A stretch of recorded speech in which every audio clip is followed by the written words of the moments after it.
Because if we found out the Ark of the Covenant was, in fact, a real object and we know where it is and it does match the description in the Bible, that kind of changes everything. In Ethiopia, there's a specific church in Ethiopia that has always been rumored to be the place where the Ark of the Covenant is stored.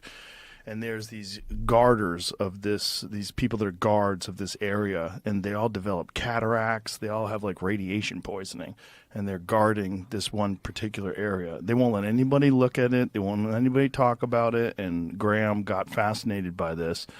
And they started doing a deep dive into history and historical accounts of the covenant and the ark and all these bizarre stories that have lasted throughout history. And the real evidence that there was really sophisticated societies that lived thousands and thousands of years ago, when we kind of assumed that people were hunters and gatherers. You know, Egypt is a great example of that. Like, whatever they were doing there was fucking insane. Right. I mean, the structures that they made, still today, we look at them and go, what the hell were you guys doing? Like, how was this made? Yeah. And he believes that society had reached a very, very sophisticated level of technological achievement, and then something happened. And now we're living in like a rebuild. Even though we're very sophisticated, you know, in terms of technology, our technology's gone in a completely different direction than theirs did. And where did Graham ever, in his conclusion, in some of that about the covenant, did he ever think that it's still there? They think it's still there, yeah. So some people thought it might have burned up in Jerusalem, I think it was. See if you can find where that is, Jamie. It's supposed to be in some church in Ethiopia. Oh, Jamie's already got it. So, I just had watched something on that because I'm intrigued by all that kind of stuff.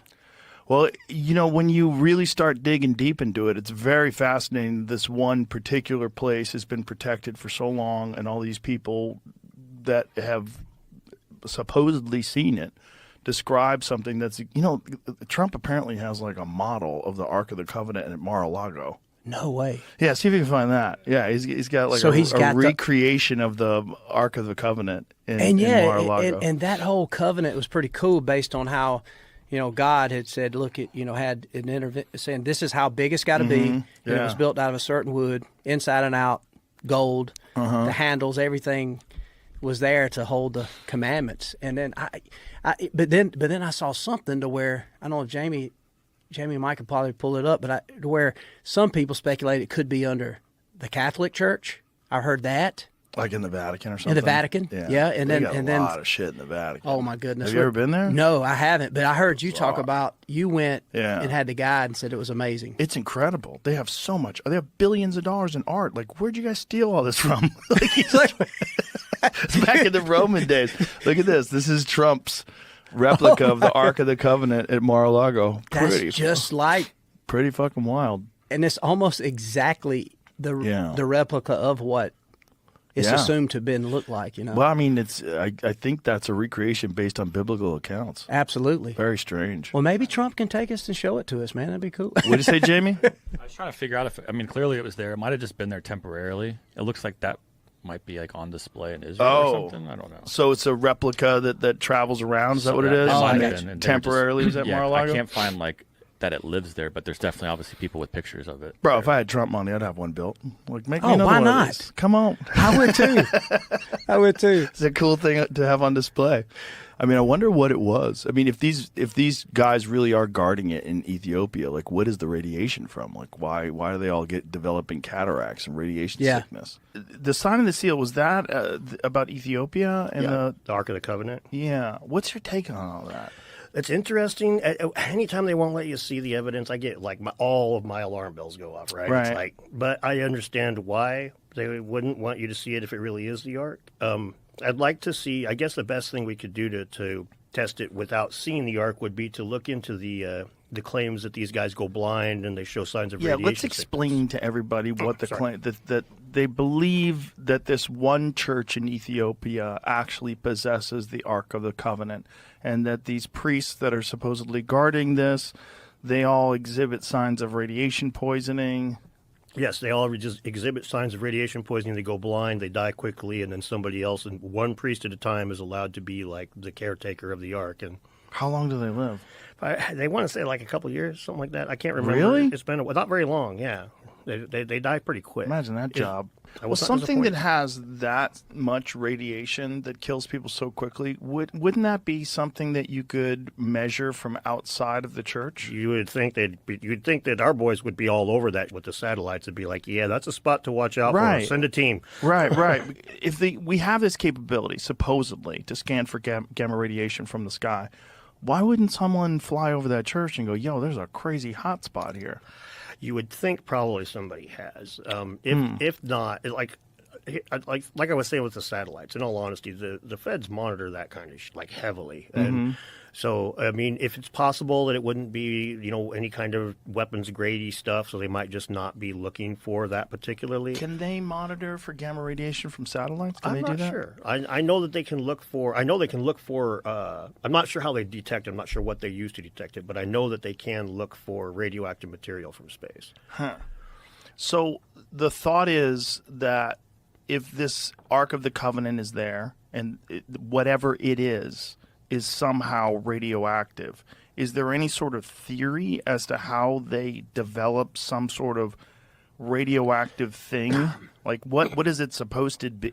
I mean, it's not a reactor. It's in a box, right? Like what is it? Well, the theory that a lot of people have is that it's a weapon. That, like in the Bible, it's described like shooting lightning and things like that. Right. And what Graham mentions in the book, it's an interesting point, is the Bible records Moses going up to Mount Sinai, coming down with the Ten Commandments, getting mad at the Israelites worshiping a golden calf, and he breaks the Ten Commandments and then goes back up the mountain and comes back down after another week or so with the Ten Commandments again. And Graham points out that this could be a memory of him going up and getting the wrong stone, and then, damn it, smashes it, goes back and finds the right stone that he's looking for, that it had the proper, uranium rich or whatever speculative radiation stuff. So, but inside of the box, a popular theory is, you got metal, wood, metal, like a transformer. And so the popular theory is it's a way to generate electricity, and it was also described like the way that guys in the Bible are, if they touch it, they have to carry it with sticks, and if they touch it even to steady it, they get killed and stuff. But I honestly, I don't see it being a transformer. That wood metal or metal wood metal thing has to be stacked. You're not just getting it with one layer like the Bible describes.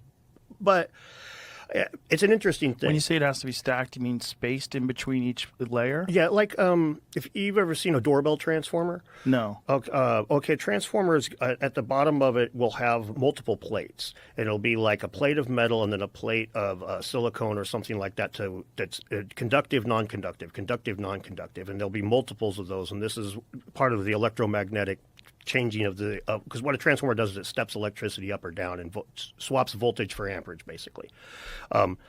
So the metal plates are part of it. So the idea is that this thing would collect electricity inside the box, and then the Israelites would use it to throw lightning at the enemies. Now, there's still a lot of speculation as to how the box would work, but Moses was also said to, after going up and seeing God, he was said to have had to cover his face with a cloth for the rest of his life because it was shown. And Graham speculated in that book that it might be because of radiation sickness or something. His face was covered in sores for the rest of his life. So it is interesting. So if this thing is radioactive, like how would that conduct electricity? No idea. It would probably be...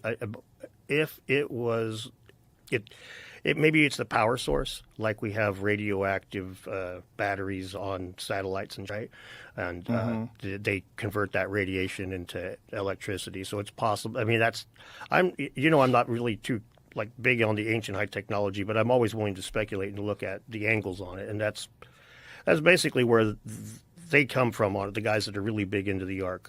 Some guys even will claim that it's a capacitor, like full-on capacitor, which a capacitor stores and discharges electricity. It's why we were told not to, when you don't touch the tube on your TV when we were kids, right? Because it'll zap you. The capacitor. We're old. Yes, we remember tubes on TVs. Yeah, that's what a capacitor is. So some guys believe, like Billy Carson would say, that the Ark of the Covenant would fit inside of the sarcophagus of the King's Chamber, which it doesn't, and that it's a capacitor to power the pyramid. So it doesn't. How do you know that it doesn't? But the Bible has the specifications for the size of the Ark of the Covenant, and they're not the same as the How different are they? considerably. Is it larger or smaller? The Ark is larger. Oh, it's Quite larger a bit than. larger. Oh, really? Well, than the inside of the sarcophagus. Have you ever seen the one that Donald Trump has at Mar-a-Lago? No. He has a recreation of the Ark of the Covenant at Mar-a-Lago. No. Yeah. It doesn't look bigger than the. Really? The reason why I said it is it doesn't look bigger than the sarcophagus. Maybe I need to look at it again. There's a possibility that I'm wrong there, but I know that the measurements are off by enough that it was like this isn't just a little mix and match. It's way off. I feel like we should have a recreation of the Ark of the Covenant here. But if that's real, and these guys are just guarding it and dying of radiation poison, like, hey, get some better leadership and let the world know. I mean, if you really want people to believe in God and the Bible, what better way than to say, not only is the Ark of the Covenant real, but we have it here at this church in Ethiopia, and we've been suffering for the past X hundred years. And then they have an ancient church, the Church of St. Mary, a cathedral actually of St. Mary of Zion, where the Ark apparently was kept for hundreds and hundreds of years. Before that it was kept elsewhere, and then now it's been moved into a chapel that stands next to St. Mary of Zion Cathedral.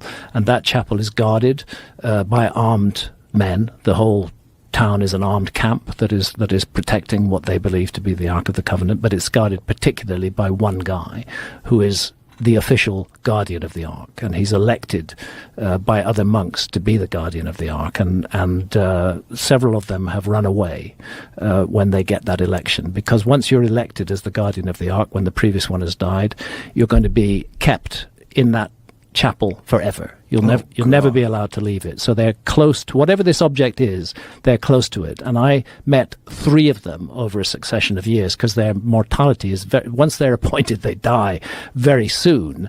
And they all had these cataracts over their eyes, and they all blamed the object in that chapel, whether or not it's the Ark, for causing their blindness. Wow. So it's and no one is going in there and trying to get to the bottom of it. They won't let you. They won't let you. They won't let you. Can we bribe them? No.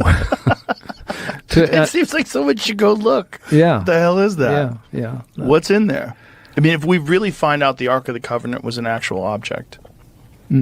I think it was an actual object. And you think it was some nuclear something or another? Like, I don't know what it was. I think it's what is rightly described as an out-of-place artifact, because if you look at the description in the book of Exodus, the very precise dimensions of it, I think in modern terms we'd say 3 feet 9 inches long by 2 feet 3 inches high and wide.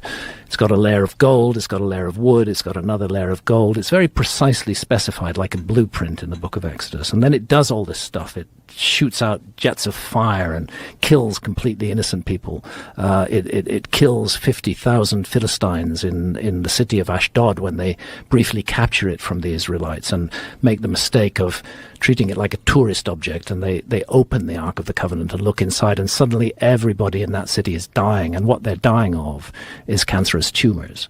This is described in the Old Testament. So it's intriguing that this object is so precisely specified and is reported to have done these terrible things. It's just insane that we know where it is. Well, we know that I believe Ethiopia has a very strong claim to it, but that's all I can say, because I've not seen it myself. I've been right outside the door of that sanctuary chapel several times. But did you bring a Geiger counter? No. That would be a good thought. Yeah. Imagine it was going nuts as you got close. That would be a good thought. I mean, it's not like it's going to be, if it's radioactive, it's not like it's going to be contained just this one small area. You're going to have traces of it that leak out. That's true. It would be a good way especially if people are getting cataracts from being in the room with it. Yeah. And so 3 different people you talk to have cataracts from that. Yeah, and they all blame the Ark. And one of them, it's a resonant phrase, which sticks in my memory. I asked him why, and he said the Ark is a thing of fire. Just that. Did he describe it to you? He did describe it as a box, rather like the biblical description, unsurprisingly. But did he describe what it looked like the outside of it? Gold. Gold. Mm-hmm. Gold. Wow. And of course, gold is a very good insulator. against radiation. I don't want to go too far down this track. To me, the fascinating thing is that Ethiopia is the only country in the world that actually claims to have the Ark of the Covenant. That it's central to religion and culture in Ethiopia today. That there's much to support that argument, particularly in the form of the Falashas, the Ethiopian Jews, and their very ancient traditions about how they got to Ethiopia in the first place. In context of all of that, I think Ethiopia has a very good claim, very interesting claim, and that's why I wrote a book about it.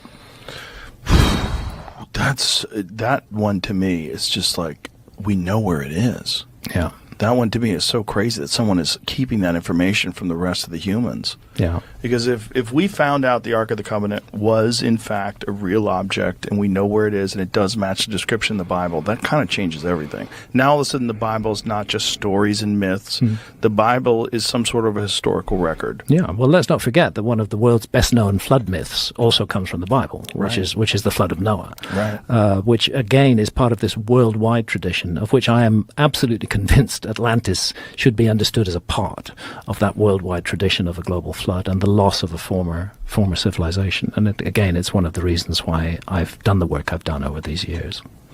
So when you're doing season 2, what did you learn from doing season 1 that you applied to season 2? Was there anything different about the way you went about it? Definitely. I have learned from the criticisms of archaeologists, and one of the first things that became very clear to me, and they're absolutely right, is we need more indigenous voices in this series.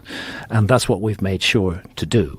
We have an amazing indigenous archaeologist from Easter Island. We spent quite a bit of time filming in Easter Island, and it's this series doesn't do country by country episodes. It's all merged together. Different bits of the story come together in each episode, but a good chunk of it is on Easter Island, and there Sonia Hoa Cardinali is an indigenous Easter Islander. Her married name is Cardinali because she married an Italian guy, and she gave us incredible material on Easter Island, and she revealed that she and her team have found what are called banana phytoliths. Now, phytoliths are a minute part of the banana plant.